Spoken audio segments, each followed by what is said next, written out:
Nothing about the Vasuki Indicus is normal. You think Titanoboa was the king? You are dangerously wrong. You mistake length for pure predatory architecture. You assume every giant constrictor operates on the principle of the modern anaconda. Hydraulic hug, slow suffocation. This assumption blinds you to the true horror of the Middle Eocene. We excavate the foundation stones of this vanished giant. These are not the curved segments of a serpentine river dweller. These are massive, thick-walled sections of architecture.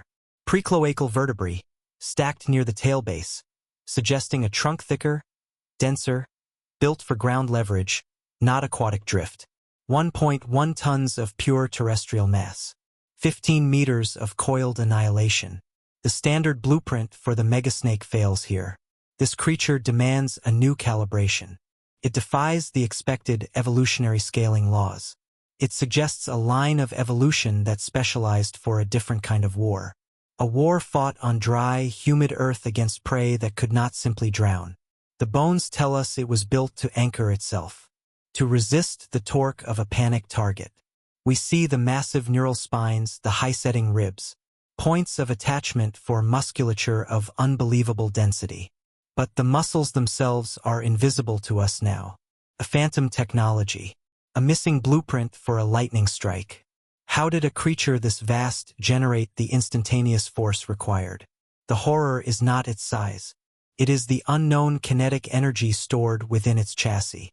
The true function of the jaw remains a gap in the fossil record. We find fragments suggesting something primitive, something non-buoyed. The question is, if it did not rely on the massive gape of its modern cousins, how did it consume creatures that dwarfed its own head? The answer lies not in swallowing. It lies in destruction. The environment itself was the Crucible, the steaming, isolated island ecosystems of ancient India, a world of constant, humid heat, a warm, evolutionary bubble where gigantism was not just possible, it was mandatory for apex status. This world incubated an anomaly. The Vasuki belongs to the ancient Matsuide family, a branch that split from the main serpentine line 28 million years before the Boids even took root. It is a ghost lineage, a proof that hyperspecialization can lead to unique and deeply disturbing predatory solutions. Its vision likely cut through the thick, humid air, not the vague shadow sensing of deep-sea creatures. This was an eye calibrated for ambush. The environment provided the cover. The sheer density of the foliage, the constant haze. It used the landscape as its camouflage. This movement would be low, an unstoppable, slow-rolling avalanche of muscle dragging itself through the undergrowth.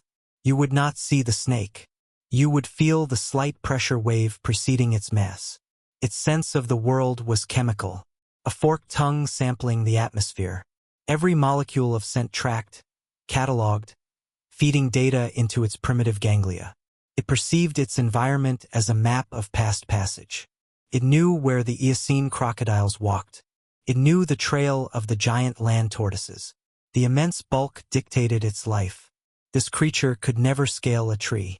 It was bound to the ground, a terrestrial terror, a living siege engine designed to bring down giants with sheer focus pressure. Its existence was a short, violent reign, extinguished when the climate shifted. The warmth that fed its growth became the chill that starved it. A perfect, self-contained evolutionary loop. But we return to the paradox of its feeding. The missing mechanism. It was too heavy to crush and swallow whole. Its jaw structure was too small for the megafauna it targeted, primitive whales, colossal reptiles. So, the sheer scale of the bite force we estimate must have served a different function. It did not subdue. It disarticulated. Imagine the hydraulic press rivaling the jaw strength of a massive crocodilian. This creature locks down, not to restrict oxygen, but to anchor the prey against its own immense cylindrical trunk. Then the head begins its work. We hypothesize a varanoid-like ripping apparatus. Primitive, serrated teeth, not for gripping, but for purchase. A biological saw blade. The muscle contracts, not a squeeze meant to stop the heart. It is a violent, calculated torque. The elastic tendons around the quadrate bone allow the head to flex, not wide, but powerful, inward. The jaws clamp onto muscle, tendon, and bone plating. The Vasuki does not swallow its prey in one gulp. It pulls. It tears. It uses the leverage of its own massive chassis to rip meters of flesh from the carcass, consuming it piece by piece while the victim is still, perhaps, partially alive. Consumption by dismemberment. An act of raw, mechanical subtraction. This is the true alien nature of the Vasuki Indicus. It rejected the slow, suffocating efficiency of its later cousins. It embraced visceral, instantaneous violence. The internal structure we map in the X-ray view confirms this architectural bias. Notice the hemikeel structure along the lower vertebrae. A deep keel providing a low center of gravity.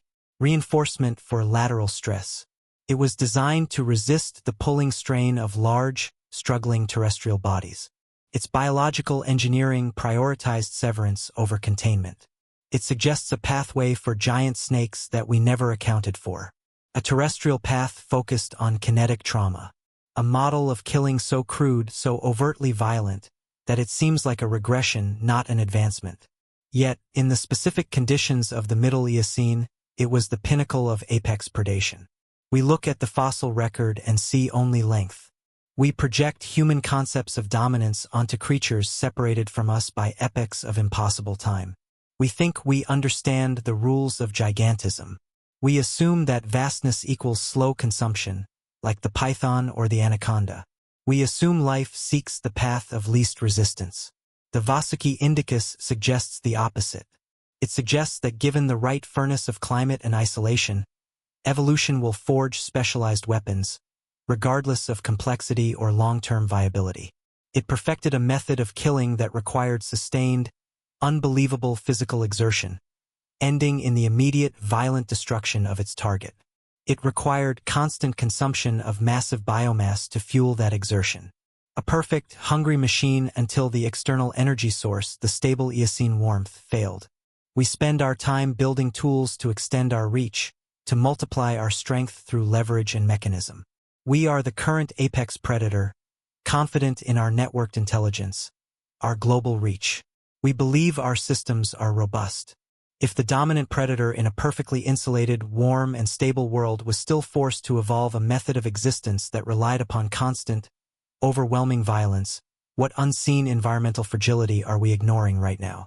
What pressure is currently building silently that will force humanity to abandon its current methodology for sheer brute force survival?